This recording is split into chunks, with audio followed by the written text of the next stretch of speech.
नेताजी सुभाष चंद्र बोस की 125वीं जयंती पर हर आम और खास उनके द्वारा किए गए देश हित और आजादी के कार्यों को याद कर उन्हें सच्ची श्रद्धांजलि दे रहा है। इसी कड़ी में लेखक, वरिष्ठ संपादक, स्तंभकार और पूर्व सांसद आर.के. सिन्हा जी के द्वारा कुछ अहम जानकारियां साझा की गई है, जिसके अंश हम आप तक पहुंचा रहे हैं।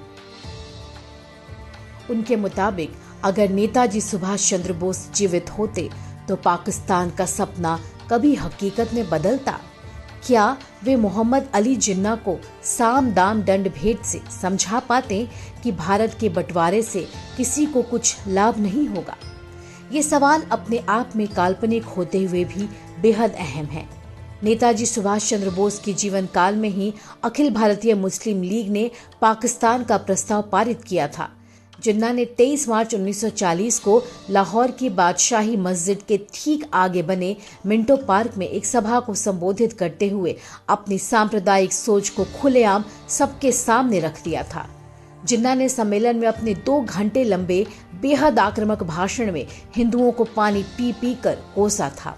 जिन्ना ने कहा था कि हिंदू मुसलमान 2 अलग धर्म हैं, दोनों के अलग अलग विचार हैं, दोनों की परंपराएं और इतिहास भी अलग है, दोनों के नायक भी अलग हैं, इसलिए दोनों कतई साथ नहीं रह सकते। जिन्ना ने अपनी तकरीर के दौरान लाला लाजपत राय से लेकर दीनबंधु चित्तरंजन दास को लेकर खुलकर अपशब्द कहे। जाहिर है नेताजी सुभाष चंद्र बोस ने जिन्ना के भाषण के अंश पढ़े ही होंगे। पाकिस्तानी लेखक फारूक अहमद दार ने अपनी किताब जिन्नास पाकिस्तान फॉर्मेशन एंड चैलेंजेस में लिखा है कि मुस्लिम लीग के पाकिस्तान के हक में प्रस्ताव पारित करने के बाद नेताजी ने कांग्रेस के अध्यक्ष की हैसियत से जिन्ना से ये आग्रह किया था कि वे अलग देश की मांग को छोड़ दें। उन्होंने जिन्ना को भारत के आजाद होने के बाद पहला प्रधानमंत्री बनाने का प्रस्ताव भी दिया था। कुछ इसी तरह का प्रस्ताव कांग्रेस के वरिष्ठ नेता सी राजागोपालाचारी ने भी जिन्ना को दिया था। जाहिर है जिद्दी जिन्ना ने नेताजी की पेशकश पर सकारात्मक उत्तर नहीं दिया और उसके बाद का इतिहास तो आप सबको मालूम है। दरअसल कुछ समय बाद नेताजी भारत को अंग्रेजों के चंगुल से मुक्ति दिलवाने के लिए पेशावर के रास्ते देश से चले गए। उन्होंने सिंगापुर में आजाद हिंद फौज का गठन किया। अभी तक ये कहा जाता है कि उनकी एक विमान हादसे में 1945 में मृत्यु हो गई थी, लेकिन इसके कोई पुख्ता प्रमाण अब तक नहीं मिले हैं। 70 साल तक कांग्रेस सरकार ने जनता को विमान दुर्घटना की कहानी ही बताई है। मोदी सरकार ने नेताजी से जुड़े गुप्त दस्तावेजों को सार्वजनिक कर दिया। अब रोज नए नए तथ्य सामने आ रहे हैं। लेकिन इस बीच सोचिए जरा, उनकी मृत्यु नहीं होती तब उनके जिन्ना के 16 अगस्त 1946 की डायरेक्ट एक्शन के आह्वान को लेकर किस तरह की प्रतिक्रिया होती? We do not want war.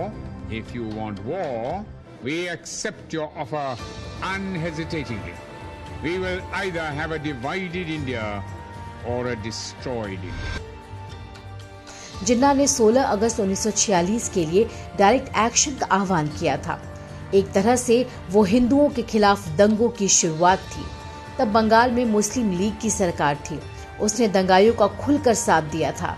उन दंगों में कोलकाता में 5000 मासूम हिंदू मारे गए थे।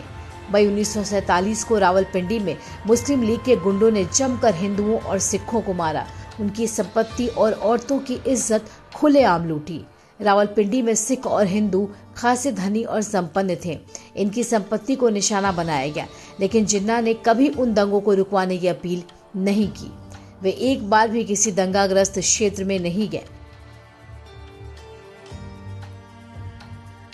बेशक नेताजी सुभाष चंद्र बोस तो जिन्ना के डायरेक्ट एक्शन के खिलाफ सड़कों पर उतर जाते। वे 1930 में कोलकाता के मेयर थे। उन्हें कोलकाता के चप्पे चप्पे की जानकारी थी। वे जिन्ना और मुस्लिम लीग के गुंडों का सड़कों पर मुकाबला करते। नेताजी घर में बैठकर हालात को देखने वालों में से नहीं थे, लेकिन अफसोस कि वे इससे पहले ही संसार से विदा हो चुके थे। मान ले अगर वे जिंदा होते तो भारत का इतिहास ही आज के दिन कुछ अलग होता। तब संभवतः देश का बंटवारा नहीं होता।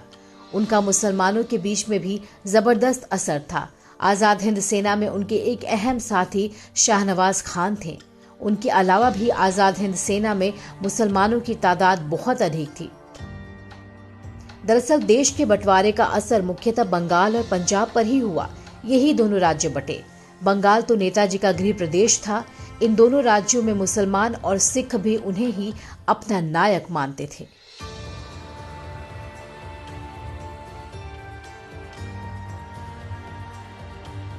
नेताजी का नामधारी सिखों से संबंध 1940 के दशक के शुरुआत में स्थापित हुआ था।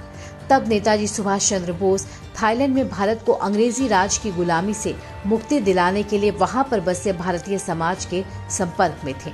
नेताजी सुभाष चंद्र बोस को यकीन नहीं हुआ कि उनके मेजबान ने उन्हें अंत तक कुछ नहीं दिया। तब उन्होंने सरदार प्रताप सिंह से पूछा, तो आप नहीं चाहते कि भारत माता गुलामी की जंजीरों से मुक्त हो?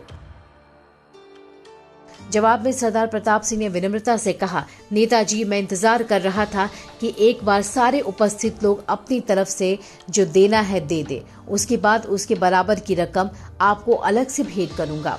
ये सुनते ही उन्होंने सरदार प्रताप सिंह को गले लगा लिया। उन्हीं सरदार प्रताप सिंह का सारा कुनबा राजधानी दिल्ली में रहता है।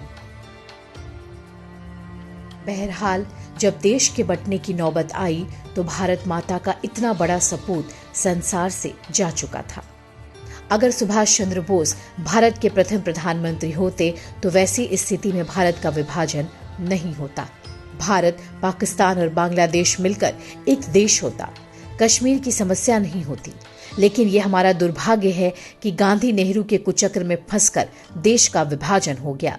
लाखों लोग मारे गए, करोड़ों शरणार्थी हो गए।